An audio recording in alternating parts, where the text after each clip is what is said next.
Great to be back. Again at Celebrity Chef Mark at Appliance Factory's Monogram Kitchen. Today I'm going to be talking about 3 time-saving Thanksgiving tips. It's not too early to start thinking about Thanksgiving. I like to start with my grocery list.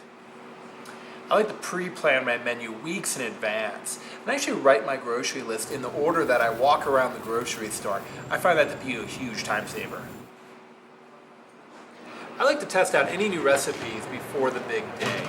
This is a great opportunity to make adjustments to the recipe and to perfect the timing. On the holiday, it's a great way to buy back some time. While you're at it, now's a great time to clean your oven. You can use the self-clean feature. Keep in mind that it uses high temperature and a lot of time. It's going to really heat up your house. It can even create a little bit of a strong odor. There's another great way to clean your oven. You can set your oven to 450 degrees, put a pan of water in there for about 20 minutes. That will create quite a bit of steam. Once your oven cools off, just simply wipe down and your oven's ready for the holidays. Some recipes taste great if they're made in advance. I like to make my cranberry sauce now. I'm going to combine fresh cranberries, orange, ginger, and some honey. I'm going to place this in the pot, and I'm going to bring it to a simmer until the cranberries burst, about 20 minutes, and then I store in a mason jar, ready for Thanksgiving.